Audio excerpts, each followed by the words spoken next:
Take yourself now, because you've done it, into that chamber this afternoon. Almost every news channel, every television channel is following this story.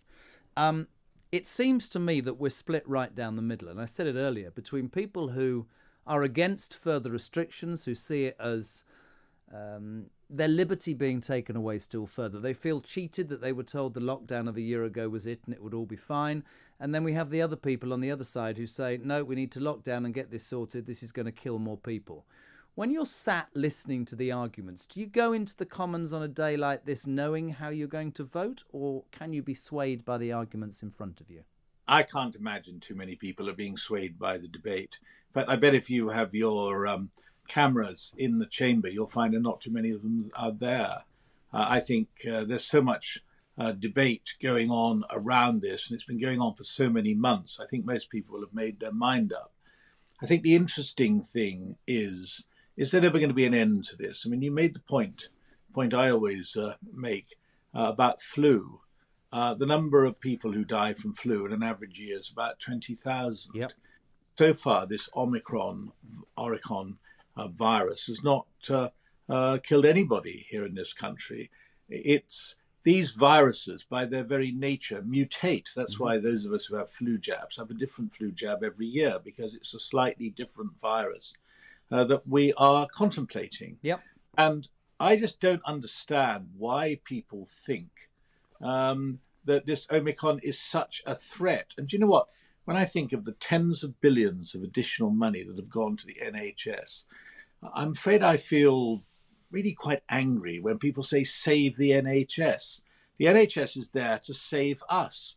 There is no evidence that the hospitals and doctors' waiting rooms are full of people with this Omicron variant. What it is a lot of politicians who simply are out of their depth and don't know how to deal appropriately with this problem. Now, that's a very interesting point, and one that I'm glad you made. I mean, MPs have been told this afternoon that Omicron may be 29% less severe. They think that there is, or we've been told that there has been one person who's died with this, not of it. You talk about people being out of their depth, and I know it comes back to a character debate about Boris Johnson, but let's pick up upon his deputy, Dominic Raab. Dominic Raab, who presided over the Foreign Office and that disastrous withdrawal from Afghanistan and apparently stayed on his holiday, I'm just being factual here, was moved to the Justice Department. This morning on television, I never made it as an MP, right? I just do this job. But I cannot believe that the Deputy Prime Minister of this country is either so badly briefed or is so thick that he can sit on national news stations and say 250 people, oh, I got that wrong, it's 9. And it was 5, whatever it was. David, how the hell does that happen? What are we dealing with here? What we're dealing with is politicians being of a much lower calibre than they used to be, because politics is no longer a career that appeals to gifted people. Look, I made the point in an article I wrote in the Mail on Sunday. I make it all the time to anyone who can be bothered to listen. When I was a minister, for instance, for 9 of Mrs. Thatcher's 11 years in office, I was a minister of been under John Major as well. The Deputy Prime Minister for quite a lot of that time was a man called William Whitelaw, MC. I put up the MC bit because William Whitelaw was a toughie. And even Margaret Thatcher at her worst wouldn't get the better of Willie. He'd sometimes say, I told her. I had to tell her, and I told her. And basically, he told her things she needed to know. Once during the Falklands, he went in and said to her, Margaret, you've got to stop bawling out people when they bring you bad news, because they'll never give you bad news again. But in your job, you need bad news. And of course, she once rather memorably said, everybody needs a Willie. Well, I'm sure I they remember do. that. But yeah. The point is, does everybody need a Raab?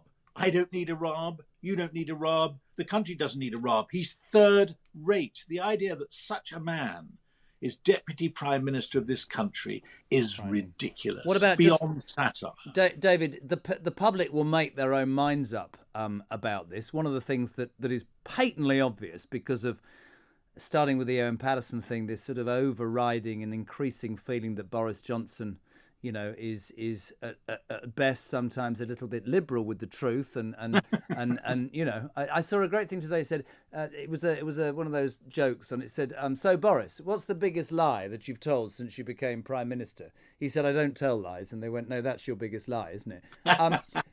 do you rate him? Is he good enough to be Prime Minister, or is this all down to him? Or is it down to an incompetent government or situation beyond their control?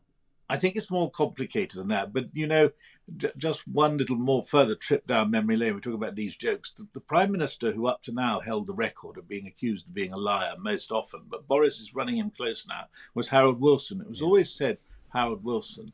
How can you tell when Harold Wilson is lying? And the answer was his lips move. and I think the thing with Boris is, look, Boris is not like Rob. Rob is just third rate. Boris is first rate, but he's not first rate at the things that he should be first rate at. For instance, Boris is bright. Boris is a bit of a rock star, really. People like Boris, or at least they did, and they were willing to forgive him for a whole lot of things that most other people would be carted off, be the end of their careers. But where Boris lets himself down is he's not interested in details. I think he finds details boring. Well, that's fine. Remember someone I knew very well back in America in the 80s, Ronald Reagan. Ronald Reagan didn't do detail. He was the chairman of the board. But isn't the point, David, that if you don't do details, you have to surround yourself with people who do details for you, right?